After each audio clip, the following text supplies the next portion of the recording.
이원 2024년도 실적을 분석한 내용을 소개하도록 하겠습니다. 매출은 21.3% 증가했고 영업이익은 139.5%가 증가했습니다. LPG 상품 회전율은 86.4회전으로 매우 높게 나타나고 PBR은 0.2 상태입니다. 매출원가 재고자산 변동 범위가 비정상적이라고 말씀드릴 수 있겠습니다. 먼저 원가회계 손익으로서 매출이 8조 9,891억 원을 달성해서 전년보다 21.3%가 증가했습니다. 그러나 상품 재고는 56.7%가 크게 감소했습니다. 매출 원가가 20.9% 증가해서 그 차이에 의해 가지고 매출 총 이익률은 4.1%로 전년보다 0.3% 증가했습니다. 판매관리비를 거의 8%를 줄였습니다. 그 결과 영업이익은 1,796억 원으로 전년도 777억 원보다 130.9%가 증가한 것으로 계산됐습니다. 영업이익률도 거의 1%가 상승했습니다. 3년간 영업이익의 증폭이 좀 심하게 나타나고 있죠. 2024년도 상품 재고자산이 크게 감소한 것도 눈에 띕니다. 스루풋 회계로 분석한 결과는 매출에 비례하는 매출 재료비가 8조 4,977억 원으로 21.3% 동일하게 매출 증가율하고 똑같이 올랐습니다. 여기에서는 그 LPG 수입 가격이 상승을 했는지 인하가 됐는지 판단하기가 어렵습니다. 수루풋율도 거의 변동이 없죠. 그래서 영업이익을 결정한 것은 운영경비로서 6.3% 감소시켰어요. 그래서 TOE 생산성은 1.59로 0.36포인트가 상승했습니다. 그 결과 스루풋 영업이익은 1,815억 원으로 원가회계 영업이익보다 18억 8,200만 원이 더 많은 수치입니다. 이것은 상품 재고가 크게 감소했기 때문입니다. 참고적으로 한국가스공사는 LNG를 원재료로 처리하지만 이와는 LPG를 상품으로 처리합니다. 그럼에도 가공비, 현장 운영 비용이라고 할 수 있겠습니다. 낮은 비율이지만 발생하고 있죠. 상품으로 취급하더라도. 그래서 실질적으로는 액화 천연가스를 들여다가 공급을 할 때는 기화를 시키는 건데 그런 작업비 정도가 들어가는 정도로 이해가 됩니다.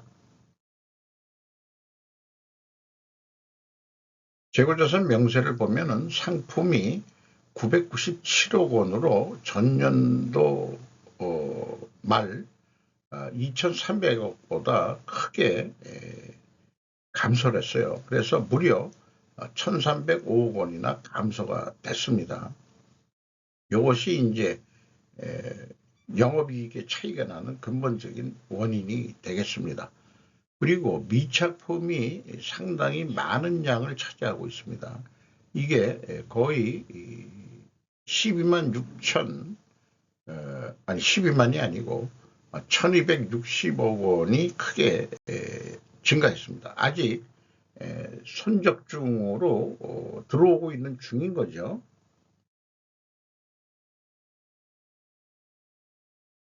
비용의 성격적 분류 내용을 분석하면 A 재고자산의 변동이 플러스 44억 9,900만 원이면은 이게 재고가 감소했다는 뜻입니다.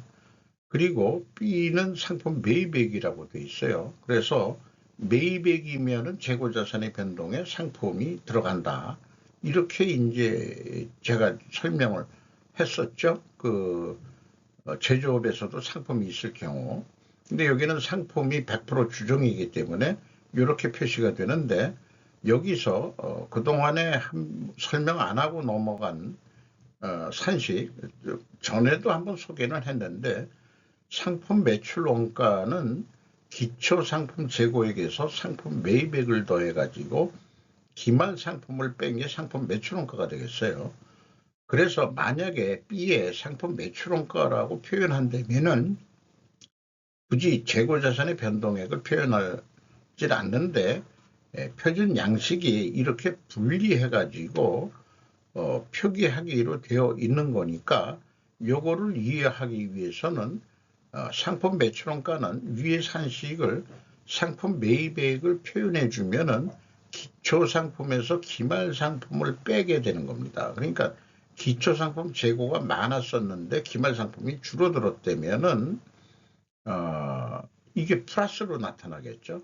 전년도에는 반대입니다. 이 재고가 증가했다는 뜻이죠. 이렇게 되겠습니다. 그래서 AB를 더한 MC 매출 원가 재료비는 21.3%가 증가했고 운영경비는 6.3%가 감소했습니다. 3,099억 원 운영경비에서 판매관리비 1,875억 원을 뺀 1,224억 원이 현장 운영비용이 되겠습니다. 이게 금액상 3.8% 감소했습니다. 총 제조비용이라고 그냥 제가 표현을 했습니다. 가공비율이 1%로서 0.3% 하락했습니다. 반대로 생산 재료비율은 0.3% 상승했죠. 여기서 우리는 LPG 수입가격은 상승했다라고 2차 추론을 해볼 수 있겠습니다.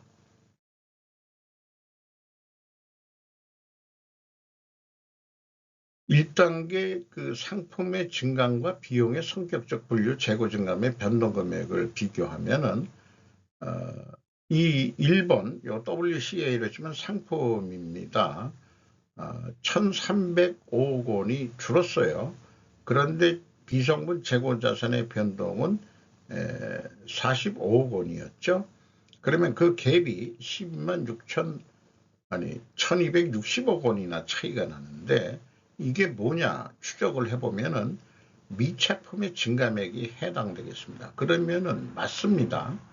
그런데 문제는 이제까지 제조업의 재고자산의 변동범위 기준을 1번으로 하는 경우가 있고 전체 재고를 기준으로 하는 경우가 있고 전체 재고에서 미착품만 뺀 경우가 있는데 이와는 독특하게 상품에다가 플러스 미착품을 하고 있다는 얘기죠. 그러면 성과가 왜곡이 되는 겁니다. 이게 이 비성분에 표현될 때는 상품만 한다고 그런다면은 1,300억 원이 플러스로 표현이 돼야 됩니다. 그러니까 이렇게 되면은 매출 원가를 줄여가지고 매출이익이 더 나오도록 했다. 이렇게 이제 그 이해가 될 수 있는 거죠. 그러면 상대적으로 이게 1번 2023년도는 여기 넘어와서는 마이너스 1129억 원이 되게 되는데 마이너스 627억 원이니까 이것도 매출 원가를 증가시키는 형국이 되죠. 똑같은 겁니다. 그렇기 때문에 성과가 매출이익이 많이 나오도록 유도했다고 매출이익이 좀 요거는 적게 나오도록 했다고 볼 수밖에 없습니다. 이완의 재고 자산의 변동 범위를 왜 상품 플러스 미착금까지 넣어서 계산할까? 이처럼 원가 회계란 것은 자의적이고 임의적인 기준이 통용되는 분식회계의 세계임을 저는 누누이 말씀을 드리고 있습니다. 2단계 PQ 총 제조비용 동일한 금액의 차이가 나죠. 3단계 현금흐름표 기준으로는 맞습니다. 현금이 129억 원이 증가했으면은 재고가 그만큼 감소해야 되는데 47억 원밖에 감소를 안 했다. 그러면은 82억 원의 현금이 어디서 굴러 떨어졌느냐? 그러면은 재고자산 평가손실 환입을 잡은 금액이다. 이 금액들이 한국가스공사는 재고자산 평가를 안 하더라고요. 왜냐? 그게 평가를 한다는 것은 뭔가 그 센다는 얘기가 되니까, 그러면은 나중에 잘못될 수 있는 거 아니에요? 대형 사고가 터진다든지. 그렇기 때문에 조금씩의 누수가 있고, 누수라기보다도 그 흘러내리는 게 있는지는 모르겠습니다만, 취급하는 과정에 안전한 범위 내에서 어쨌든 평가를 재고자산 평가 손실 환입은 이런 건 안 하는 게 좋습니다. 나중에 실제 검측을 해가지고 좀 장부하고 틀리다 그러면 감모 손실로 잡으면 되는 거죠.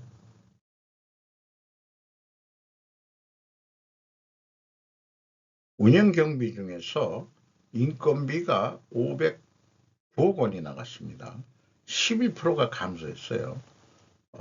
그래서 직원 수는 그런데 19명을 증원을 시켰습니다. 조금씩 계속 이 직원이 늘어나고 있는데 인당 평균 임금이 이게 불고기 이것도 심하죠. 1억 6,800만 원이었는데 2023년에는 1억 8,400만 원, 그 다음에 2023년도에는 1억 5,500만 원 정도 됐다. 그러니까 16.1%나 평균 임금이 깎였습니다. 19명의 신입사원이 들어왔다고 해서 이렇게 내려가느냐? 직원들이 적으니까 그만큼 영향을 받는 것 같긴 합니다. 아니면은 월급을 안 올려줬을 수도 있겠고요. 외주 가공비가 11.8% 증가했습니다. 아마 그 탱크 터미널 같은 데서 일하는 사람들 이런 거 아니겠느냐. 그 다음에 그 배관 유지 보수 이런 거 하는 거 아니겠느냐 이렇게 생각이 들어가고요. 수도 광열비가 8.4% 증가했습니다. 병행평가지표로서 상품 회전율이 이게 또 굴곡이 심하죠. 60.9회전에서 31회전으로 크게 떨어졌다가 86.4회전으로. 그러니까 일반적으로 공인회계사들은 두가 기초기말을 더해가지고 평균 재고를 내고는 있습니다. 그러나 제가 이렇게 그 기말 재고로만 하는 이유는 제조업에서 재고자산을 과대평가했든지 과소평가했든지 그런 것들을 인식하기 위해서 기말 재고만 저는 적용하고 있습니다. 수르픈율은 거꾸로 약간 떨어졌어요. 아까 뭐 거의 수르픈율 변동이 없지만 약간 떨어졌습니다. 이렇게 이제 역방향이면은 분식회계 개연성 가정을 일단 세웁니다. 그리고 이자 부채 레버리지율이 26.7%로 내려갔다가 갑자기 43.6%로 크게 뛰었습니다. 뭔가 차입할 일이 있었다 이런 얘기로 보입니다.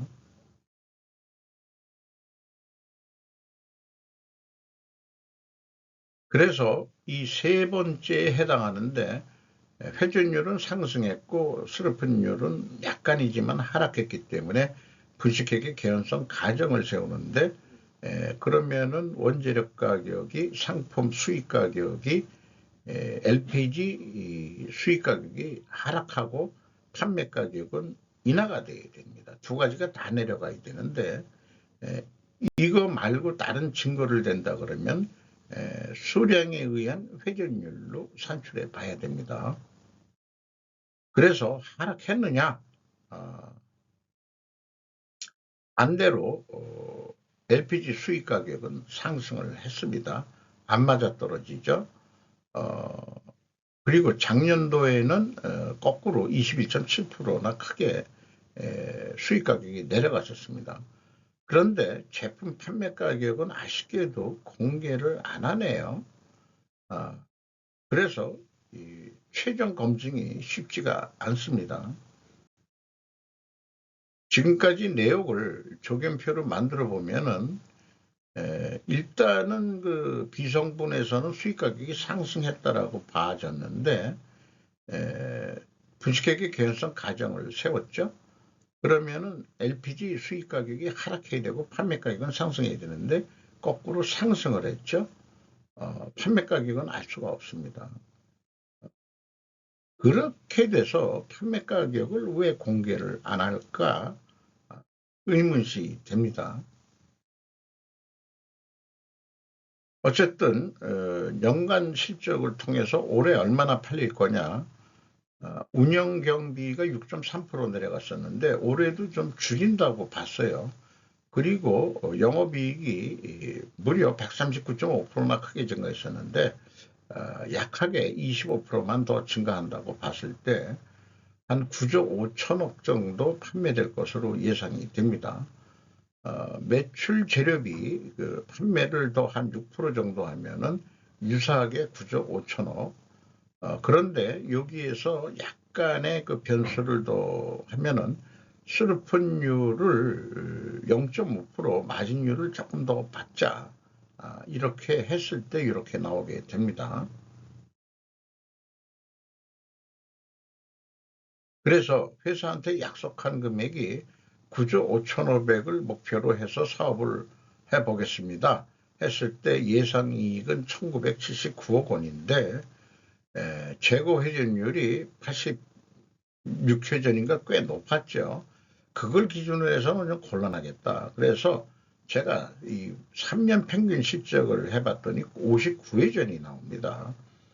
그러면은 한 60회전 한다고 봤을 때 매출은 구조 한 7천억 원대를 넘어서서 판매를 위해서 조금 더 운영 경비가 더 들어간다고 감안했을 때 2,900억 정도로 해서 거의 그 1회전만 더하더라도 1,000억 정도의 영업이익이 더 날 수 있다는 점을 강조드리고 싶네요. EAT 세후 현금 순이익으로서 3,278억 원의 돈을 벌었습니다. 그리고 두 번째 EMS 영업활동으로 전체 유입된 돈은 거꾸로 2,508억 원이 나갔습니다. 그리고 최종 7,554억 원의 현금이 유출이 됐습니다. 그 중에서 3,481억 원은 캐펙스 자본적 지출이 있겠습니다. 잉여현금 채권자한테 7,070억을 추가로 차입을 해서 레버리지율이 43.6%로 증가했고요. 대신 이자율은 좀 내려갔네요. 그리고 주주잉여 현금 흐름은 자본 변동표에서 확인하면은 이익 배당률이 되겠습니다. 2024년도는 전년도에 비해서 0.1% 이익 배당률을 낮췄습니다. 두 가지를 합한 것이 회사 잉여 현금 흐름인데 6,787억 원의 현금이 잉여 현금이 나갔다. 이렇게 볼 수 있겠습니다. 주가는 62,500원으로 연초보다 5,600원 떨어졌어요. 그리고 PBR은 0.2밖에 되질 않습니다. 평가를 아주 낮게 받고 있는 거죠. 5% 이상 주주 구자여 씨가 12.78%, 구자용 씨가 9.77%, 구자균 씨가 10.14%, 구동휘 씨가 5% 지분을 가지고 있습니다. 외국인이 5.55% 정도 가지고 있는데 JP 모건과 골드만삭스가 눈에 띕니다. 이상 마치도록 하겠습니다.